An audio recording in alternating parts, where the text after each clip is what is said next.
soy Claudia Lisset Zamora Loaiza de Aguilar. Tengo aproximadamente 17 años de graduada. He sido docente, he impartido otros cursos, he tenido el honor de estar impartiendo también otros cursos. Actualmente yo me desempeño como coordinadora de la vocalía 11ª de la Corte Suprema de Justicia. ¿Cuáles son los objetivos que yo pienso que debe tener este curso? Es que ustedes conozcan lo que son la normativa en el derecho internacional público, pero definitivamente sí quiero hacerles de su conocimiento que a mí me gusta que ustedes interpreten, que desarrollen, no que se memoricen, no que memoricen los conceptos, las definiciones, no. Porque acuérdense que prácticamente nuestra profesión como abogados es eso, es manifestar argumentos, es presentar discusiones, es presentar argumentos jurídicos y técnicos en los cuales definitivamente lo más importante es que ustedes conozcan y puedan desarrollar cada una de las instituciones. En este caso, serán las del derecho internacional público. ¿Cuál es la temática que voy a utilizar? El libro base de conformidad a lo que es el programa de estudios, voy a utilizar el libro del doctor Lario Sochaita. Ustedes pueden tener cualquier edición, eso si la prestan, si la pueden facultar, en la biblioteca, lo que sea, pues definitivamente lo más importante, mis diapositivas, siempre van a haber diapositivas, ahí va a estar prácticamente todo el contenido. Yo lo que hago es buscar otras bibliografías y ahondar cada uno de los temas. Espero, es un poco incómodo ver solo caritas, en verdad, no hacer la interacción que siempre hemos tenido cuando las clases son presenciales, pero espero en Dios de que ya el otro semestre podamos tener la clase presencial, pero en lo que eso se da, si hoy, el tema del día de hoy, aquí para ello comparto mi presentación. Por favor, quisiera saber, por favor, a través de un mensajito, les suplico, sean tan amables de indicarme que se mira bien mi presentación, por favor. Sí, muchas gracias. Entonces, comenzamos. Miren, les quise precisamente para que ustedes se den una idea de cómo comenzamos. Les puse en esta presentación un mapa y un mazo de que implica lo que es derecho, ¿verdad? Y en el mapa, si ustedes en el mundo, si se pueden dar cuenta, están todas las banderitas. Precisamente ese es el enfoque que tiene el derecho internacional público. Pero, ¿cómo es que nosotros comenzamos a ver por primera vez al definir qué es el derecho internacional público? Como sabemos, el concepto de una cosa es definitivamente expresar su esencia. Entonces, el expresar la esencia del derecho internacional público es solo decir que es una rama del derecho de naturaleza pública, pero hay que ahondar todavía más. ¿Cuál es ese ahondamiento que se hace? Eso es para determinar, para describir, para prácticamente definir. ¿Cómo definimos? A través de la expresión de las características, de lo que contiene, de todos los argumentos que dentro de ese mismo ordenamiento jurídico se desarrollan. Las acepciones del DIP que yo les puse van a encontrar en todas mis diapositivas el DIP, Derecho Internacional Público. Dentro de las acepciones que podemos encontrar del derecho internacional público son dos específicamente. Una que significa que son reglas de aceptación universal y la otra que son reglas de aceptación particular. ¿Qué significa esto? La aceptación universal no implica que haya un consentimiento expreso o tácito, de los estados partes. ¿Eso qué significa? Significa que media vez un estado parte ha ratificado y ha consentido el cumplimiento de un tratado que por excelencia es la fuente del derecho internacional público, ya es obligado a su cumplimiento.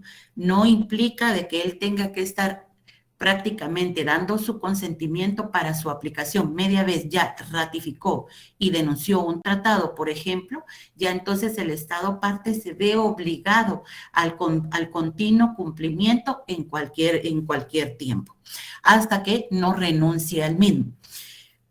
En cuanto a la segunda acepción, la acepción que es particular, esto es específicamente cuando las normas jurídicas son vinculantes, como su nombre lo dice, particular, entre determinados estados.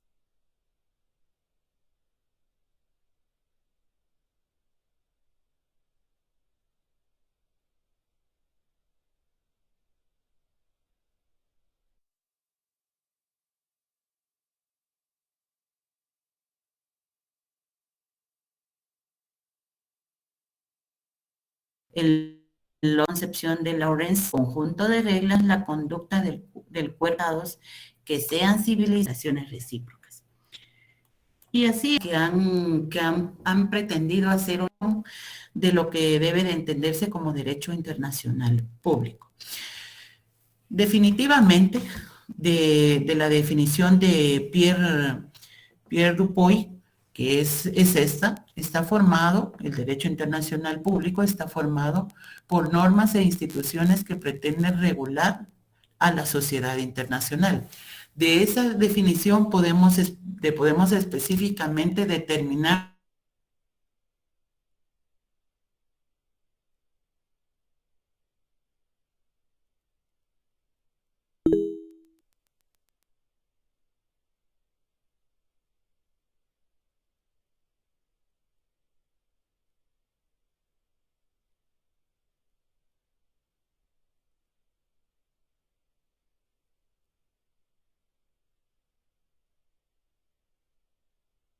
de estados africanos.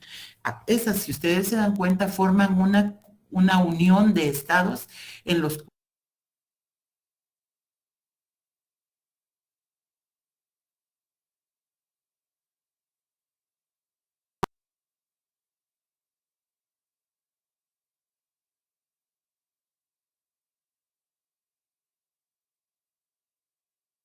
hacer que existe un derecho internacional que es diferente a los ordenamientos jurídicos internos o nacionales de cada estado. Es decir, se trata de fuentes de derecho diferentes, con su propia vigencia, validez, interpretación y sistemas de cumplimiento. En el derecho interno, ustedes saben que para la elaboración y la promulgación de normas jurídicas se lleva el procedimiento para elaboración de conformidad a la Constitución Política de la República de Guatemala por el Congreso de la República, quien dicta normas de carácter ordinario. Definitivamente, sabemos que también existen normas de carácter individual o normas individualizadas que pueden ser dictadas en los reglamentos que hace, por ejemplo, el Ejecutivo, la Corte Suprema de Justicia. Pero eso solo es de cumplimiento interno. ¿Cuándo es que entonces miramos que existe un ordenamiento distinto? En este caso, en el derecho internacional público, en el cual existen otras normas que son de carácter externo y que son de cumplimiento dentro de cada estado parte. Por ejemplo, vamos a ver cuál sería en este caso. Sería, por ejemplo, el Pacto de San José, las convenciones de derechos humanos. Por ejemplo, tenemos en este caso los estatutos para protección a refugiados. Generalmente, el derecho internacional público crean ordenamientos jurídicos en los cuales existe como fin el determinar, el regular derechos fundamentales para cada uno de los individuos que forman parte de los estados parte, o bien considerar o crear instituciones o conceptos jurídicos que sean de obligado cumplimiento para cada estado parte y siempre que tengan relación económica, social, de intereses prácticamente homogéneos con los países que se están firmando. Y por último, ¿cuál es el tercer idea fundamental? Como consecuencia lógica, se puede confirmar el vínculo sociológico entre sociedad y derecho.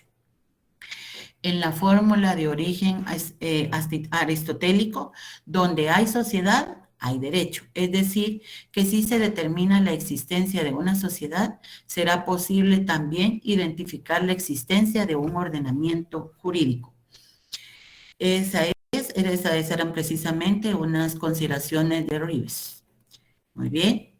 Ahora, otros tratadistas definen al derecho internacional público dependiendo de los siguientes puntos. ¿A quién va dirigido? A los sujetos a quien se dirige.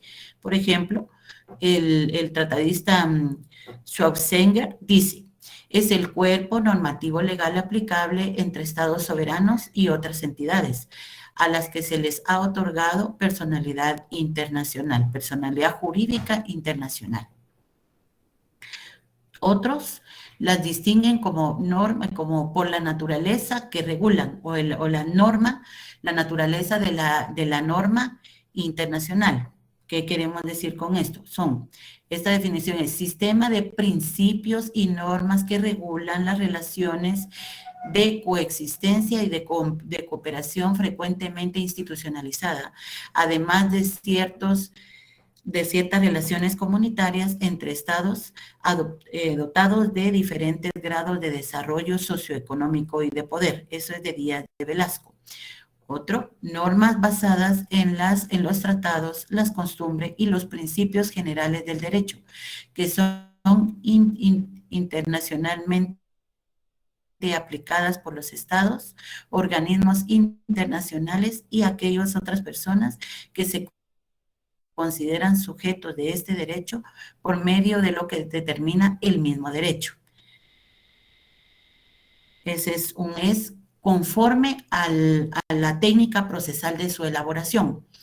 Este es un poco interesante porque al indicar conjunto de normas creadas en el marco del procedimiento previsto para la creación de sus normas, es de ESUI. Este es un poco más difícil, es una definición de derecho internacional público un poco más difícil de ahondar. ¿Por qué? Porque si ustedes analizan conjunto de normas creadas en el marco del procedimiento previsto para la creación de sus normas.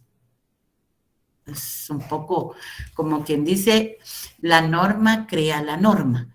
Esto significa, ¿cuáles son estas? Por ejemplo, una carta de Naciones Unidas obliga a la celebración a través de otro documento, que en este caso puede ser un preámbulo, puede ser un anexo, obliga el desarrollar, solo da las pautas generales y obliga al desarrollo de una legislación específica. Esa generalmente es a lo que se llama la Carta y sus protocolos, la Carta y sus estatutos, la Carta y sus reglamentos, o la Convención y su protocolo de interpretación, un tratado y su reglamento. En ese sentido, es por eso que se denomina la técnica procesal de su elaboración. Definitivamente, el derecho internacional público es en una forma práctica o sintética, prácticamente es una forma de expresión más amplia, un conjunto de normas y principios. ¿Y qué tiene de finalidad ese conjunto de normas y principios? Específicamente tiene cuatro vertientes. Una, rigen relaciones entre los estados, relaciones recíprocas. Dos, esas relaciones entre estados, rige relaciones entre estados y entre aquellos entes internacionales que sin ser estados reciben el tratamiento de estados. 3. Rige las relaciones de los estados con aquellas entidades que sin ser estados poseen personalidad jurídica internacional. Y la última, que rige las relaciones de los estados y los individuos en el ejercicio de aquellos derechos y deberes que se consideran de naturaleza internacional. Por ejemplo, vamos a explicar cada una de ellas. Perdón, compañeros, estoy viendo que un compañero me indica que no se ve mi presentación. Ahorita voy a ver qué pasó.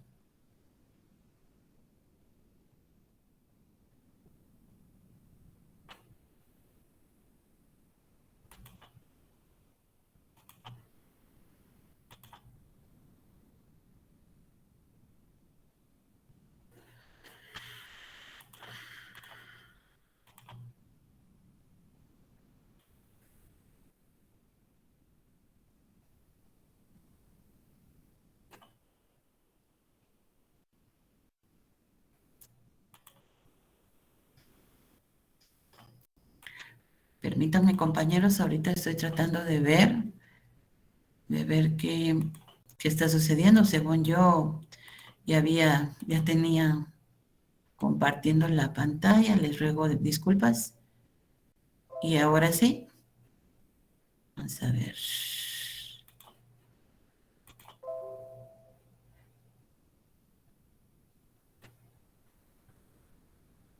Muy bien. Entonces, por lo visto, ahora sí ya se ve. Sí, les voy a compartir mis presentaciones en PDF. Se las voy a compartir porque sé que es una síntesis, ¿verdad? Lo que me interesa es que sean líneas generales.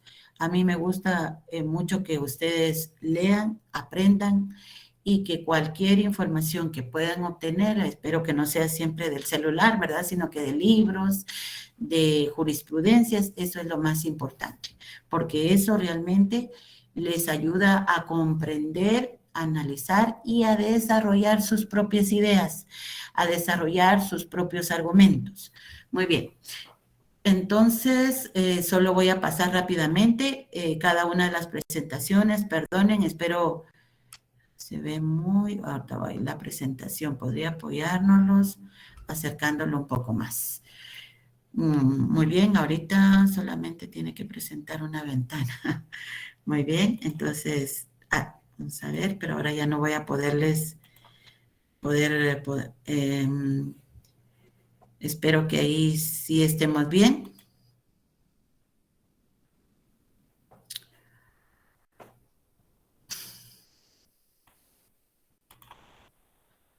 Solo que cuando yo hago eso ya no tengo la posibilidad de manejar botoncitos. No sé si alguien fuera tan amable de levantar la manita, porque fíjense que si yo doy la presentación, amplío la presentación, ya no tengo la oportunidad de manejar mis botoncitos. Entonces yo quisiera rogarle a alguien que si me puede ayudar, o bueno, entonces voy a tratar de terminar mi clase hoy con la pantalla para mí general, y espero en Dios que sí pueda. Vamos a ver, dice que la puedo aumentar en 11. Va, perfecto. Ahí sí. Vamos a ver. Así no. Perdón. Un 40%. Ahí sí. Puede jalarla a la esquina, vamos a ver. Muchas gracias, ustedes me están ayudando muchísimo. Espero en Dios de que hoy sea la única. Permítanme, vamos a ver. A ver, mejor hable. Bueno, vamos a ver. Entonces mejor voy a concluir, voy a voy a hacer mi presentación sin poder ver todos los botoncitos, por lo cual le ruego que voy a tratar de hacer mi presentación general sin ver yo mis botoncitos para que ustedes puedan tener la pantalla en grande. Muy bien. Como les decía, esas son las definiciones que leímos de qué era derecho internacional público. eh, definitivamente, como les voy a compartir mis presentación, entonces ahí van a poder ver cada una de las definiciones, pero que si ustedes analizan, prácticamente todas concluyen en que son un conjunto de normas y principios que regulan relaciones entre estados y sujetos o personas a las cuales la comunidad internacional les ha reconocido una personalidad jurídica internacional, que sin ser estados se les ha reconocido esa calidad, y en los casos también en que regula las relaciones con los individuos, específicamente fijando para los estados parte obligaciones y obligaciones con respecto a los individuos que forman cada uno de los estados, pero generalmente son de una materia específica. ¿Cuál es esa materia específica? Generalmente son los derechos humanos. Muy bien, voy a volver a repetir. Para Dupuy, este derecho está formado por normas e instituciones que pretenden regular la sociedad internacional. De esta definición podemos extraer tres ideas fundamentales. La primera es de que existe una sociedad internacional distinta o prácticamente en connivencia o convivencia con otras sociedades nacionales o estatales. Dos, nos permite establecer que existen dos tipos de derechos, uno internacional, que es totalmente diferente al derecho interno o de cada estado. Es decir, de que se trata de fuentes de creación, fuentes de validación distintas. Les explicaba, como en el caso del derecho interno, como ustedes ya sabrán, existe un procedimiento, un proceso legislativo de promulgación de normas ordinarias establecido específicamente en la Constitución Política de la República de Guatemala y desarrollado en lo que es la ley orgánica del organismo legislativo, en el cual ellos promulgan derecho interno de carácter ordinario. Definitivamente, dentro de ese derecho interno, como les comentaba, también existen normas individualizadas que pueden ser creadas por el mismo organismo judicial a través de sus acuerdos de Corte Suprema de Justicia, o bien por el Ejecutivo en el cual establecen o realizan acuerdos gubernativos. Y el tercero es que, como consecuencia lógica de las dos anteriores, se puede confirmar como un vínculo sociológico entre sociedad y derecho, y tal como lo decía la fórmula aristotélica, donde hay una sociedad, tiene que haber un derecho. Es decir, que si se determina la existencia de una sociedad, será posible también identificar la existencia de un derecho internacional.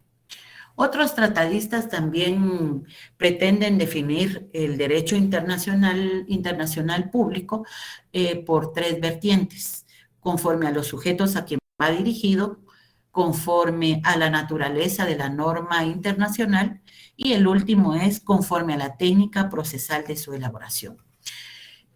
El primero, que es conforme a quién va dirigida esa norma, lo definen como el cuerpo normativo legal aplicable entre estados soberanos y otras entidades a las que se les ha otorgado personalidad jurídica internacional.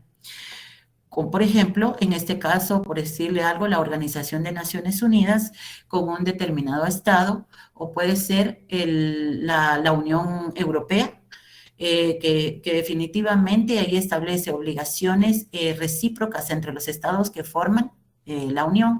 También tenemos la Unión Africana, esos son unos ejemplos claros respecto a o bien aquellas instituciones, aquellos entes en los cuales generalmente se presta un determinado servicio. Por ejemplo, en este caso es las transnacionales que permiten el servicio marítimo, por ejemplo.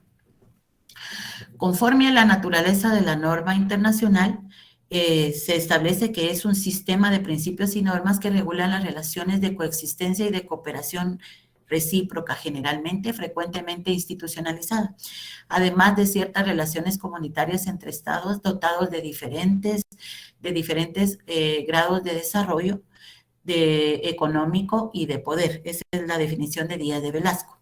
O bien la de Cho, de Sun Cho, que dice que son normas basadas en los tratados, la costumbre y los principios generales del derecho que son internacionalmente aplicadas por los estados, organismos internacionales y aquellas otras personas que se consideran sujetos de este derecho porque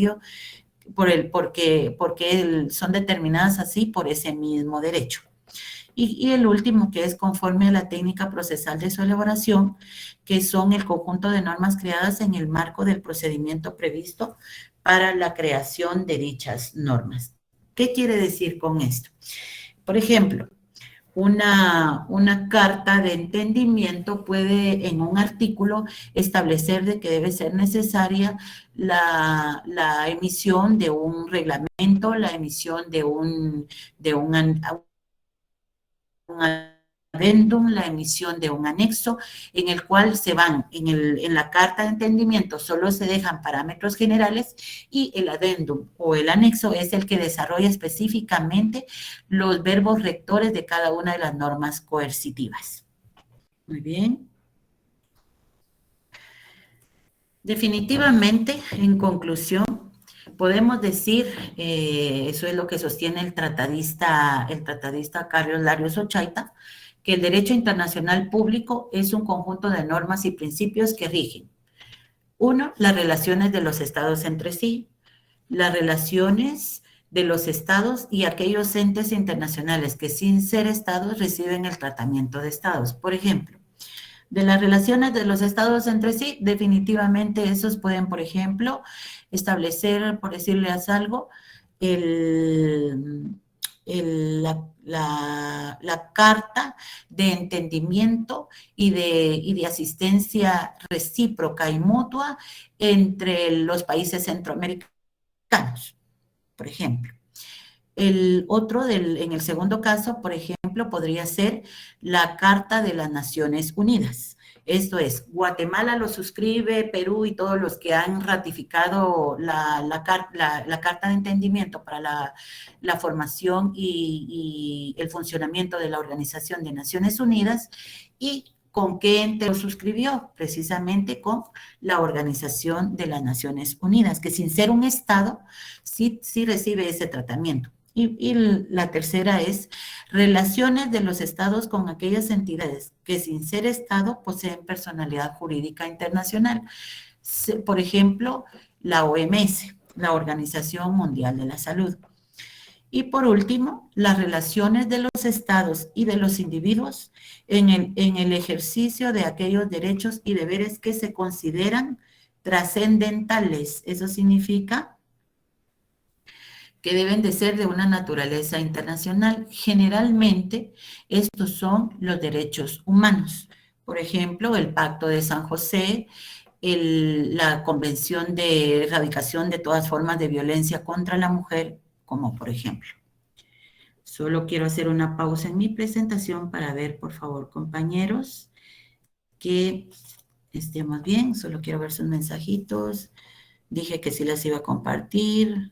Sí voy a pasar las diapositivas, muy bien, como se los dije, sí les voy a compartir mis diapositivas para que eso sirva como una guía de estudio. Muy bien, entonces si ya no está activada la opción de, según yo, si la tengo, quiero ver una cosa. ¿Me escuchan, compañeros? ¿Sí me están escuchando? Sí, gracias Gabriela y gracias. Sí, bueno, entonces continúo, por favor. Muy bien. ¿Cuál es la naturaleza del derecho internacional público? Definitivamente es una naturaleza jurídica pública, precisamente por los sujetos a quienes va dirigido. Es un orden, en ese sentido, es un orden coercitivo general. ¿Por qué es general? Porque obliga a los estados parte de cada uno de las normas creadas por ese derecho. Y no establece órganos especiales para la creación y la aplicación de sus normas. Estas normas Estas normas de derecho internacional público son creadas generalmente por costumbre. Esa costumbre eso lo vamos a ver ya cuando miremos las fuentes del derecho internacional, son los actos de Estado. Y por tratados, que esos son prácticamente, son acuerdos que se establecen en cualquier tipo de materia. Por ejemplo, puede ser un tratado con finalidad jurídica o con finalidad de asistencia legal, puede ser un tratado de cooperación económica, puede ser un tratado para el asilo de determinadas personas. Y tiene sus propios, los tratados, es decir, que por los propios miembros de la comunidad y no por un poder legislativo. Esa era una definición de Hans Kelsen. La finalidad del derecho internacional público es asegurar la paz y la convivencia, la seguridad internacionales, la convivencia pacífica entre estados, fungiendo como un modelador del orden social internacional al crear normas jurídicas mediante las fuentes del derecho internacional. Para lograr ese aseguramiento de la paz y la seguridad internacional, necesita adecuar sus reglas a la realidad social para contribuir al progreso moral y material de los sujetos. Esa es la finalidad del derecho, pero ahora nos vamos a verificar cuál es su función. Generalmente la finalidad y la función van muy de la mano, ya que si ustedes se pueden dar cuenta, la función es asegurar la pacífica convivencia en un orden justo a través del principio que obliga a los estados a solucionar pacíficamente sus controversias. Eso está en el artículo 2, apartado 3 de la Carta de las Naciones Unidas, que quisiera, por favor, compartírselas. Un momentito, por favor.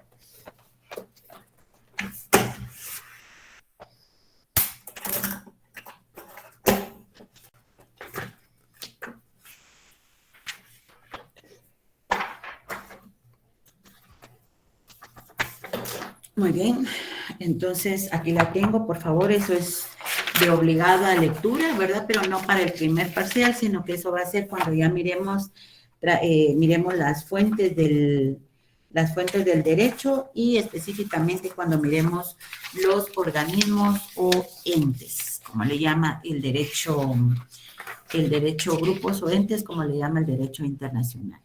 Muy bien. Entonces, si vemos en el apartado 2 del artículo 3,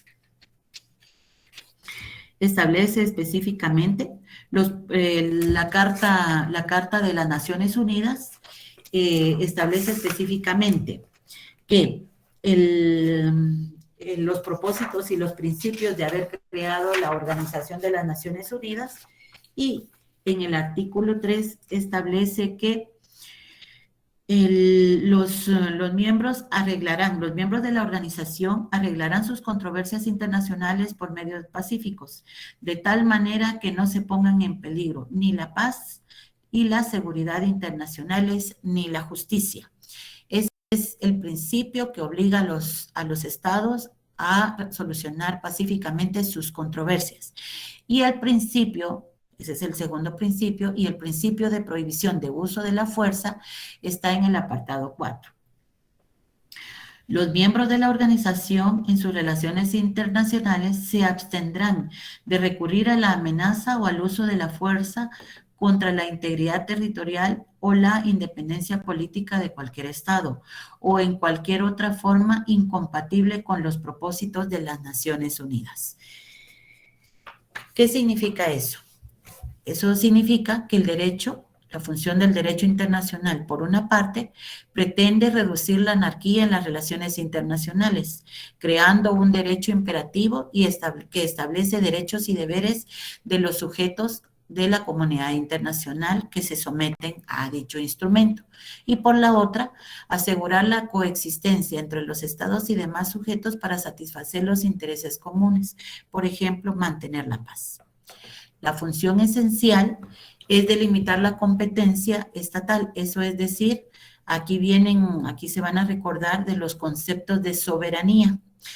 Es decir, es que decide ordenar los ámbitos de validez de dichas competencias para una aplicación coherente y efectiva de las normas internacionales, contando la soberanía estatal, que ya saben, se recuerdan ustedes que es la capacidad de cada estado de elaborar sus propios preceptos jurídicos supremos sobre los cuales rige la administración de dicho estado y que son determinantes para la comunidad, con dos limitantes, que es la soberanía de los otros estados y el orden jurídico internacional. Entonces, ¿cuál es la función esencial? Delimita precisamente el ejercicio de esa soberanía. ¿Y cómo lo delimita? Específicamente a través de qué?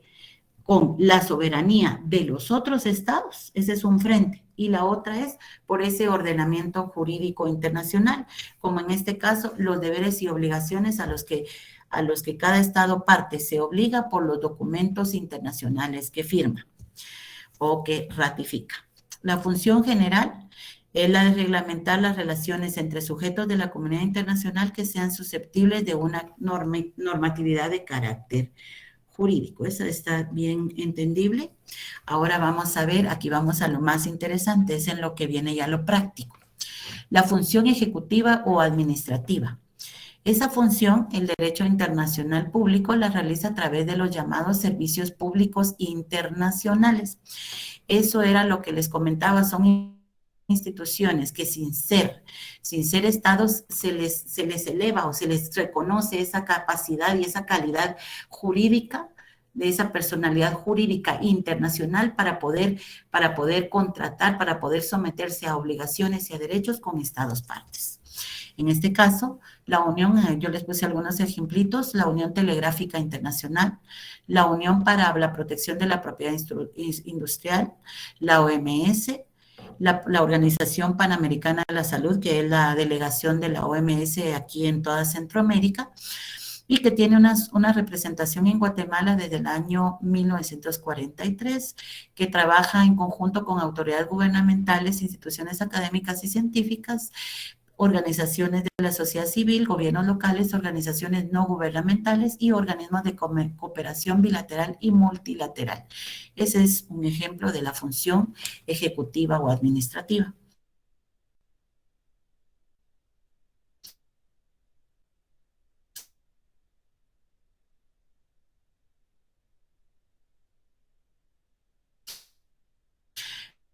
Y la función judicial es la que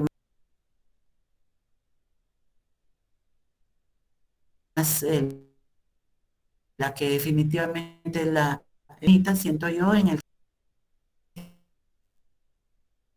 sentido de que tenemos muchos instrumentos jurídicos que leer, por lo cual eso va a permitir el desarrollar sus conocimientos, específicamente la Corte Internacional de Justicia les puso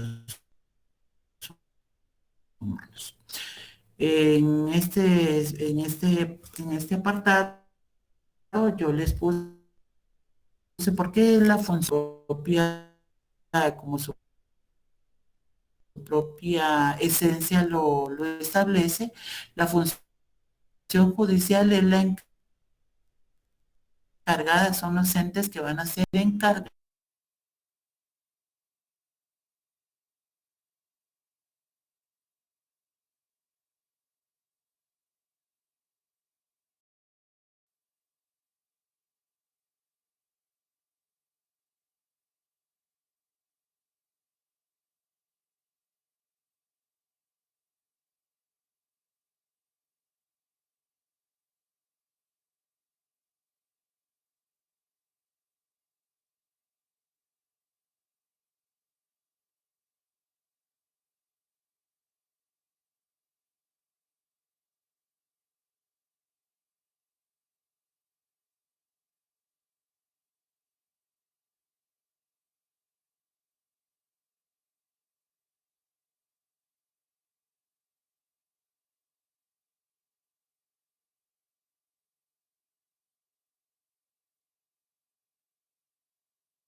porque, porque específicamente es una institución autónoma cuyo objetivo es precisamente aplicar e interpretar la Convención Americana de los Derechos Humanos. La Corte Interamericana ejerce una función contenciosa, es decir, ustedes saben perfectamente que una sentencia de la Corte Interamericana debe ser ejecutada en el país, Estado parte, al cual haya sido sancionada. Caso, por ejemplo, el caso de Rascacó, el caso de Fermín, en los cuales el Estado de Guatemala ha tenido que prácticamente adecuar su ordenamiento jurídico con base en las consideraciones establecidas en la sentencia de la Corte Interamericana.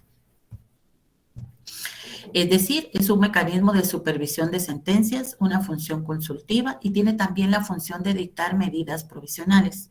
Son 20 los estados que han reconocido la competencia contenciosa de la Corte, y aquí yo les puse en resaltado Guatemala, ¿verdad? Y el origen que tiene la Corte Interamericana es la Convención Americana de los Derechos Humanos, o llamado Pacto de San José, que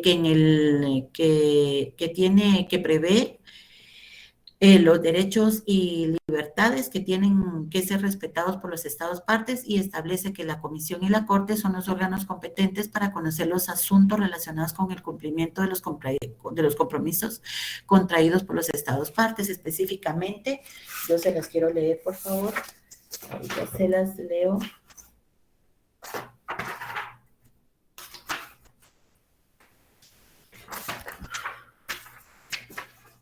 La convención está específicamente en el 61, 62 y 64. Les voy a leer, esto es su origen.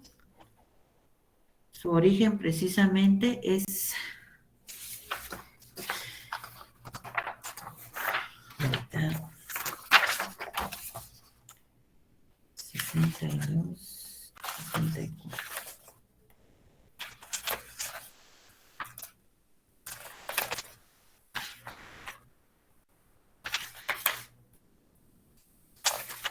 Les quiero leer, por ejemplo, Corte Internacional de Justicia, ese es otro ejemplo. Será el órgano judicial principal de las Naciones Unidas, funcionará de conformidad con el estatuto anexo, que está basado en el de la Corte Permanente de Justicia Internacional y que forma parte integrante de esta carta. Todos los miembros de las Naciones Unidas son ipso facto partes del Estatuto de la Corte Internacional de Justicia. Un estado que no sea miembro de las Naciones Unidas podrá llegar a ser parte en el Estatuto de la Corte Internacional de Justicia de acuerdo con las condiciones que determine en cada caso la Asamblea General y a recomendación del Consejo de Seguridad.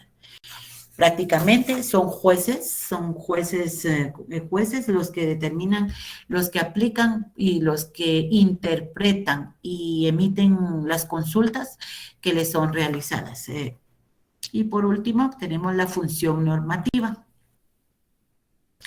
Esa función normativa es una reglamentación que puede abarcar situaciones de paz o de guerra. Por ejemplo, su función normativa es precisamente crear normas. ¿Y por qué crea normas? Porque los estados ceden un poco de su soberanía para prácticamente someterse a una jurisdicción internacional. Y este sometimiento es una cuestión recíproca entre estados.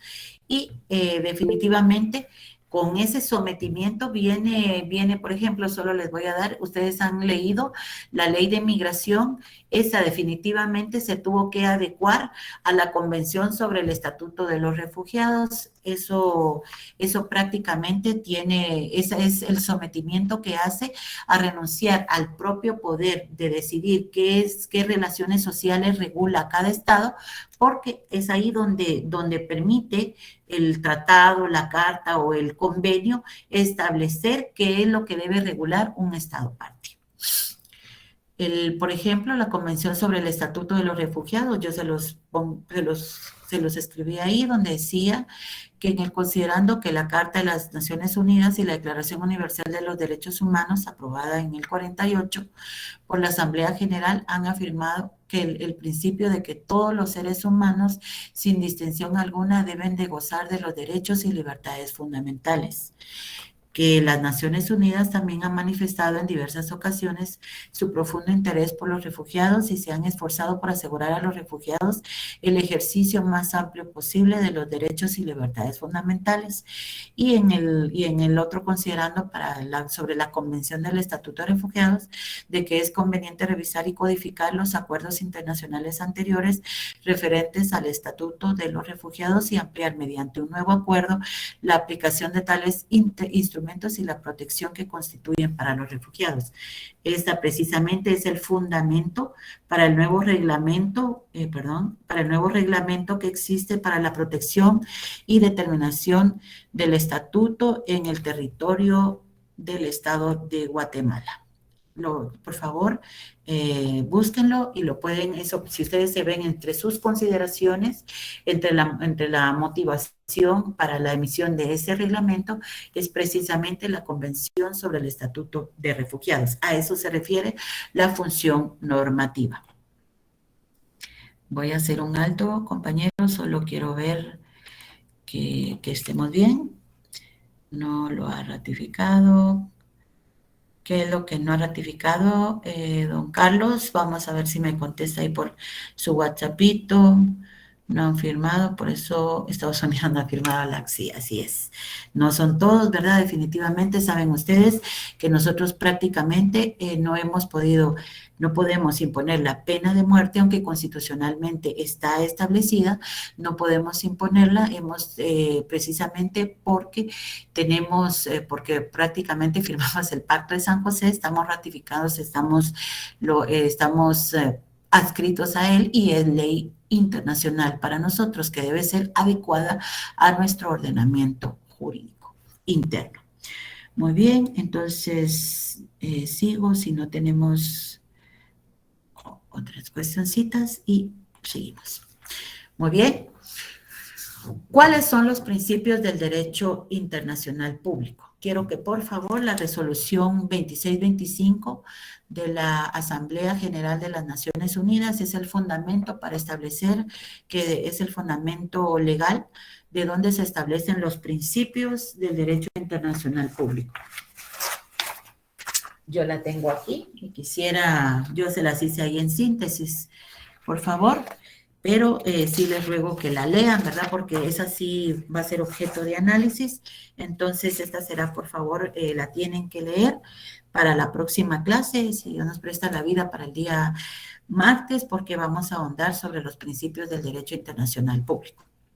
Repito, resolución 2625 de la Asamblea General de las Naciones Unidas. ¿Qué principios son los que establece el derecho internacional? ¿Cuáles son los que rigen en el derecho internacional? En que los estados en sus relaciones internacionales se abstendrán de recurrir a la fuerza o a la amenaza. La otra es la obligación de cada uno de los estados parte de cooperar entre sí de conformidad con la Carta de las Naciones Unidas, y el último es de la igualdad de los derechos y de la libre determinación de los pueblos. Esos son los pilares fundamentales que constituyen esos principios del derecho internacional público, pero cada uno de ellos tiene, por ejemplo, solo les quiero leer, tiene unos subprincipios, por ejemplo, en cuanto al derecho referentes a la amistad y cooperación entre estados. En cuanto a eso, tiene el principio de que los estados en sus relaciones, eso está en el considerando de las disposiciones de la Carta, dice que los estados en sus relaciones internacionales se abstendrán de recurrir a la amenaza, al uso de la fuerza contra la integridad territorial o a la independencia política de cualquier estado o en cualquier otra forma incompatible con los principios de las Naciones Unidas. Ese principio también se manifiesta en que todas las controversias internacionales se arreglarán por medios pacíficos, de tal manera que no se pongan en peligro ni la paz, ni la seguridad internacional, ni la justicia. El otro es que no se puede intervenir en asuntos que son de jurisdicción interna de los estados, de conformidad con la Carta. Los estados deben de cooperar entre sí conforme a la Carta y que por el principio de igualdad de derechos y la libre determinación de los pueblos, el principio debe respetarse la igualdad soberana de los estados y que cumplirán siempre de buena fe las obligaciones contraídas de conformidad a la Carta. Muy bien. Este será, por favor, porque como no tuve la oportunidad de dar clases en la otra sección, será tema para la próxima clase, que es la evolución histórica del derecho internacional público. Compañeros, entonces ahorita voy a permitir que puedan preguntar y si por favor... Licenciada, ¿la OTAN no estaría violando estos principios? Sí. Definitivamente sabemos que, que los principios, que las normas son la panacea de las cosas que deben ser, pero lo que es totalmente diferente, ¿verdad? Entonces, mi obligación es enseñarles lo que debe ser, ¿verdad?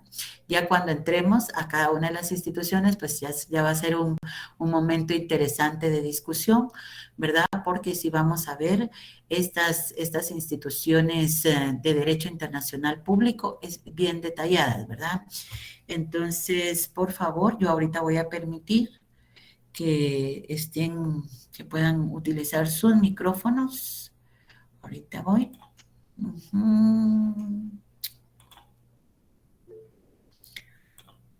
Por si tienen, por favor, algo que decir, va a ser un gusto poderles oír.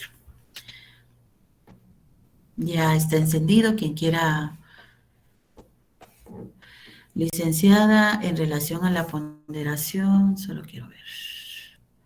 Permítanme, solo quiero ver. Solo vi un chat que decía, licenciada, mi joven Edgar Fernando Hernández dice, en relación a la ponderación de la evaluación va a ser de 30, 40, 30. Así será. Así será, don Fernando, de 30, 40, 30. ¿Alguien más que quiera hablar?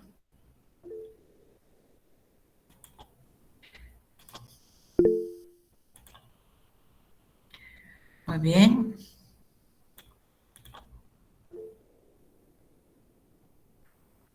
Hable, por favor. Ahorita lee. Gracias, Ligda. Disculpe, solo una consulta. ¿Es posible que nos pueda compartir algún correo para que pues, podamos tener un poco de interacción más directa con usted?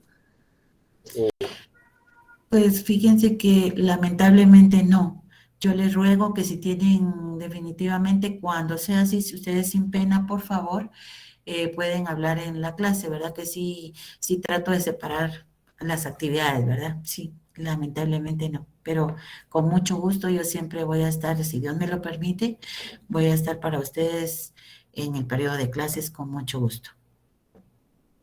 ¿Alguien más? ¿Preguntas?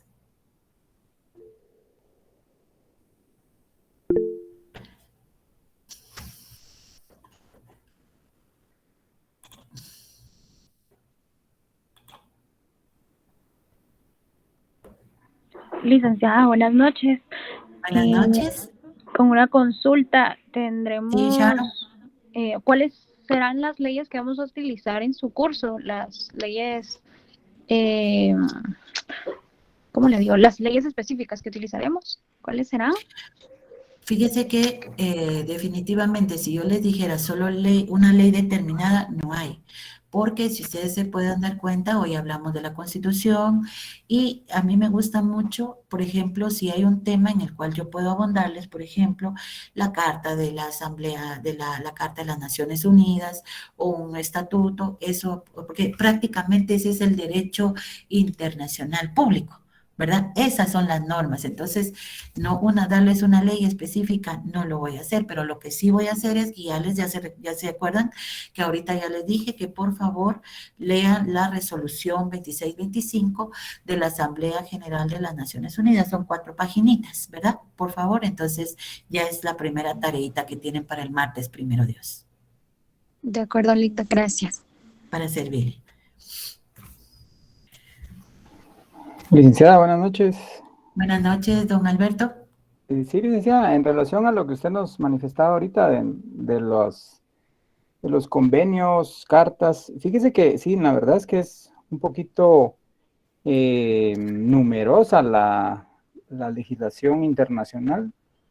Entonces, yo había hecho una pregunta si existía alguna especie de pirámide, decía yo, entre cartas, convenios, protocolos, como para saber cuál tenía alguna preeminencia, porque sí, revisando, por ejemplo, la página del Alto Comisionado para los Derechos Humanos, existe una serie de convenios, una serie de resoluciones, opiniones, entonces para más o menos tener un criterio de qué es lo más importante, ejemplo, en cuanto a la legislación internacional. Gracias. Ahorita no se me preocupen de cartas, ni de convenios, ni nada. Únicamente lean la resolución que les dije, la 2625, por los principios del derecho internacional público. Entonces, si ustedes se dan cuenta, no se me atormenten, por favor, mis compañeros, mis jóvenes, les digo yo, porque casi todos son jovencitos, ¿verdad? Entonces, y con todo respeto digo mis jóvenes, ¿verdad? Porque son nuestras futuras generaciones. Entonces, hasta que yo les diga de un convenio, de una carta que la tienen que leer, esa sí va a ser obligatoria. Caso contrario, yo solo se las comento, eso que les sirva si alguien quiere enriquecerse culturalmente, normativamente, profesionalmente, eso ya es de ustedes, ¿verdad? ¿Estamos bien? Gracias, licenciada. Para servirle. ¿Alguien más? Si ya no hay pregunta, ya me está, Blanca ya abandonó la sesión, entonces si ya no tienen ningún comentario, siempre les pido por favor, yo voy a dejar 10 o 15 minutos para preguntas, entonces va a ser un gusto poderles escuchar y si Dios nos presta la vida, volverlos a ver el día martes. Feliz noche, hemos concluido. Gracias, Buenas noches, compañeros. Gracias, licenciada. Buenas noches, compañeros.